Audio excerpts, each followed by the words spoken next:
Okay, well, I'm here with Anna Sarwar, who is... that was great fun, wasn't it? That was great. Did you enjoy that? Absolutely brilliant fun. I've got the lap times apparently. Ah, right, okay. We get the lap So times. you seem very eager to get these, Oh, Anna. I was trying to lap you. I was at one point taking my hand off the steering wheel and doing the wheels. you were doing that. And then I you became determined. Then I realised I was going to get field marshalled, so I thought I better stop. So, still in the race for FM, would be First Minister next Thursday? Look, absolutely, but we've got to persuade people across this great country, and there are 38 constituencies that are on a knife edge, and those 38 constituencies will decide the outcome of the election. So if you want to beat the SNP and change Scotland, there's only one route to that change, and that's a vote for me in Scottish Labour. Anna, so you've been kind of written off before, haven't you? Like Cathcart by-election, it was supposed to be a two-horse race and all that kind of So stuff. I remember we were written off in 2022, whether we could come second in the council elections. We were written off in 2023 about whether we could win the Rutherglen by-election. We were written off in 2024 about whether we could win a majority of seats and beat the SNP, and we did. And we were written off in 2025 about the Hamilton by-election, and now people want to write us off again, but we'll try and prove them wrong again. You're going to come up in the inside lane, overtake them. So I'm trying to get as many of these analogies in as possible. So there are basically two cars still on the track and in the race. Right. It's between us and the SNP. Right. Reform's already crashed out. They can just cause a distraction and make you look the other way. There's only two race cars still on the track, and it's between us and the SNP. Okay. And they've had 20 years, give us 5 and we'll fix the mess. Are you worried about anything from down south throwing a spanner in the works? You know, another scandal from down south. Are you worried about any of these things? So what we've done is we've left the UK government and the Keir Starmer and the spectators gallery. Okay, right. And this is a race that's between the people that are participants in the cars in the race, and it's between everyone's John Swinney. Everyone's a bystander. What I'd say is Keir Starmer's not on the field, on the track. He's not racing to win. I'm trying to do as many puns for you. You want my job? It's between me and John Swinney. Okay. And this election, a vote for me, a vote for Scottish Labour is not an endorsement of Keir Starmer. It's not going to be used as an endorsement of Keir Starmer. It's about choosing who the First Minister of this country is. Now, listen, I've seen you with Keir before and Big Ange, and you've all got on absolutely famously. Is this a kind of cooked up rift? Do you secretly still text each other, you and Keir? Well, look, I still have a lot of time for him, respect for him. I still like to think of him and believe he's a friend. I don't never doubt the integrity or the decency of the human being. For me, it was just about being honest about too many mistakes and missteps. So I was honest about that because I think people in Scotland deserve to know what my standards are and what I'm willing to accept. And my loyalty is not to any politician in London, my loyalty is to Scotland. Tell me, you have said a deal with Reform is out, right? They're just certainly not your type of party, but you can't stop them supporting. I think it's safe to say they're not my type, and I think it's definitely safe to say I'm not their type. Okay, fair news. But you can't stop them supporting you. If they wanted you to be First Minister, you couldn't say, well, you can't, you know. Look, the people that are going to decide this election are going to be the people that are the voters across the country. And look, I totally get why commentators, and no offence, journalists and posters will want to make predictions about what happens after the election, because that's their job to commentate. My job is to persuade. And the bottom line is I'm only going to be First Minister if I can persuade enough people in this country to vote for change, and that's what I'll spend the next week doing. Anna, so not to question your team's strategy, but is it a good idea to keep mentioning that you're a dentist? People don't like going to the dentist. Who likes politicians? So is that the best of the bad bunch? Let's be honest, like the professions I've picked in my time was a dentist, and not many people like the dentist, and choosing to be a politician. So I must be a glutton for punishment. But I'm so committed to public service that I'm willing to be a glutton for punishment. Your teeth are all right, by the way. No, thank you. Not bad. No, not bad. Maybe a bit of whitening or something like that. Next time we do this, we should do it in the dental chair. Right, okay. We should do that, should we? Are you up for that? And if you don't like any of the questions, yeah, then I'll start the drilling. That's what we'll do. If it all ended tomorrow for you, political wise, you've still got the kind of legacy of Millie's Law and what you're trying to do there. I have never seen you more passionate about anything in politics when it comes to that. And you've led the charge from the whole thing with the hospital and everything from day one. You haven't just come late to the party. It's been your To be honest, for that for me goes beyond politics. Because, like, obviously when you get lots of casework coming through your door, you hear lots of national tragedies, lots of things that you obviously, as a politician, get involved with. but honestly, I've never come across anything as big a scandal as the Queen Elizabeth, and I've never met anyone as brave as Millie's mum, Kimberly Darrick. Mhm. Like, it blows my mind to even think, to be in that tragic situation, your child's in remission, in recovery, doing really well. And the worst thing that can happen to them, yeah. Passes away. You're never told the truth about why they or how they died. Many years down the line, you know, information comes to light, whistleblowers speak out, that's doctors that were working in the hospital, and come out and say that children have died, parents haven't been told the truth. To have that reality, to learn that, and still have the strength to keep fighting every single day to get answers, says something absolutely incredible about Kimberly and all the families impacted. And I'm not going to stop until I was going to say, you don't let up, don't you? Because even honestly, in the 8 tele years. debates with John Swinney and his responses, you're saying that's not good enough, basically. I've been asking for answers for 8 years, and these families have been grieving for almost 10 years.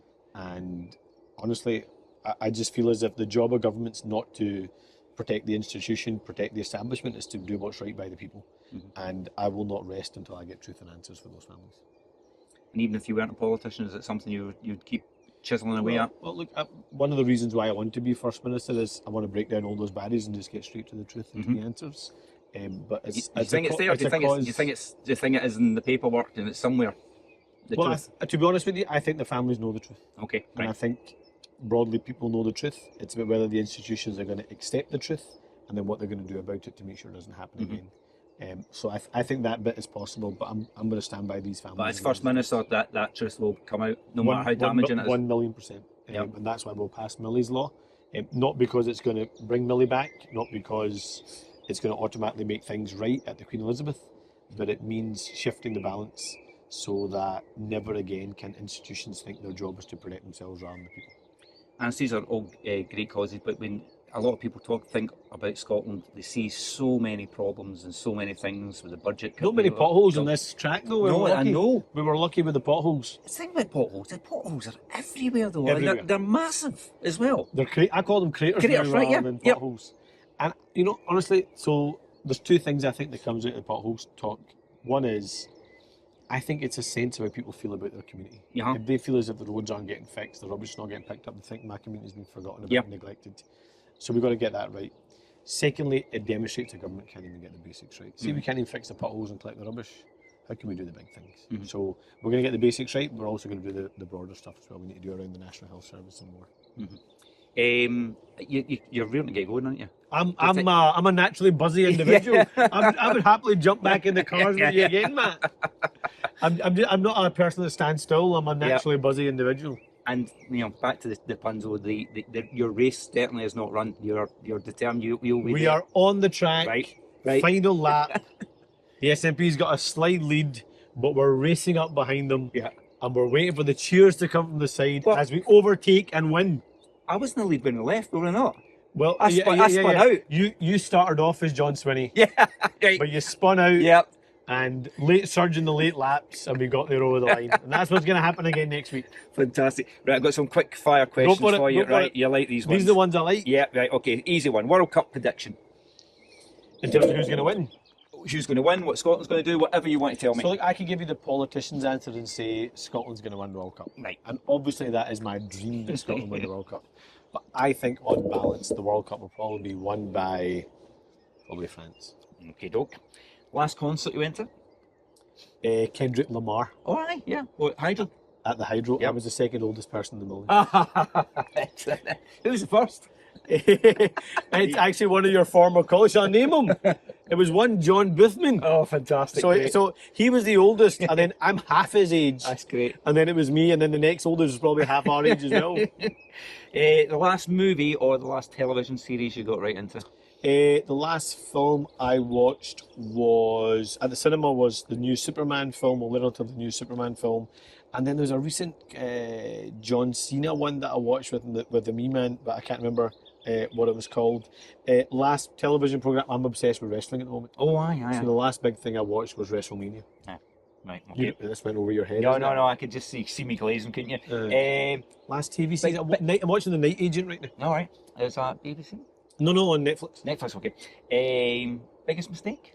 Biggest faux pas? Anything? In life Yeah. or in anything? politics? Anything?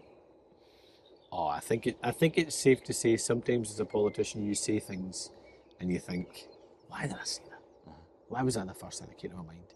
So I imagine it's probably something like that. My kids would probably say it's the time I got caught on camera dancing because it embarrassed them even to this day. Excellent, excellent. That was good. But I promise I want to keep embarrassing But them. you were joining in though, weren't you? It was I was joining in, but yeah. my boy still gets the gif of me gyrating sent to him by his pals on WhatsApp groups. So he no son should see that. Exactly. Yeah, exactly. Your last romantic gesture. My last romantic gesture, probably before this election campaign, to be honest with you. Yeah. My last romantic what was gesture. It? Oh my goodness. Four coat flowers don't count. Probably buying my good lady a pair of shoes. Pair of shoes? Nice shoes? Nice shoes. Okay. I'll tell you a story about that in a second. All right. Yeah, okay. Is that one that's not no, for the, it's fine, is that no, one it's not fine, for the it's fine, camera? go for it. Death row meal. Turkish mixed grill, lots of lamb ribs and lamb chops with yeah. spicy sauce. Oof, lovely. This one's going to get in trouble with the wife. Celebrity crush. My most recent celebrity crush has probably been Margot Robbie. Oh yes. She's a great actress as well, though, isn't it? Brilliant yeah, actress. Yeah, I've not seen the newest film, but yeah, probably. Yeah, excellent. My missus will relate to that one. Dream dinner guest. Only one. Give me two if you want. I would love a mix. Can you imagine if you had dinner and at the same dinner you had Nelson Mandela, Donald Trump, and Barack Obama? How interesting would that be? Set the cameras on and just. Oh, it'd be amazing, wouldn't it? Yeah. That is good. That'd be a great dinner. Dream holiday. Dream holiday, probably going to like the Maldives or something. All right, okay, right. And sunshine. Need sunshine. Need vitamin D. Give us an interesting fact about yourself, or a secret, or anything like that. Something. I've already told you I'm a massive wrestling fan. Yeah. I've already told other people that I listen to wrestling songs and music. That's right. Yeah, the walk-on songs, which is crazy. And what's a secret about myself? Secret, anything. Secret. Me and my son collect wrestling figures. Oh, how many you got? We've probably got about 120. 120, wow. Is it worth? Do you think it'll be worth something? You don't care? You'd never sell it? No, it's not. It's just got, it's beautifully displayed. Are they in the original packaging? No. We do like Royal Rumbles with it, right, Survivor Series with it. And, right. Round the steps you and the sound in the effects house. and all that? Honestly, I've got the music, all the rest, all the tunes. We've got so what we've got is we've got all the names of all the different wrestlers written on paper, snipped out. And what we do is we pick 30 of them, and we actually do the Royal Rumble with the 30 figures. Yep. So we pick the names out the hat. We Yep. play the entrance music. I sound like a big Wayne now, innit? What would be your entrance music to the chamber as First Minister? Oh, that's What a would you great come in as? question.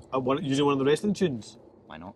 I would probably use Triple H, The Game. Triple H. Triple H, The Game, song by Motorhead. Right. That's it. You need to listen to it, get it out. You're going to, is that your getting your pumped up music, is it? I've always said it. Can you imagine that? Can you imagine a Labour Party conference? Again, I'm telling you all these wrestling stories. You've got no idea what they are. But can you imagine? Can you imagine? Yeah, ask Grado.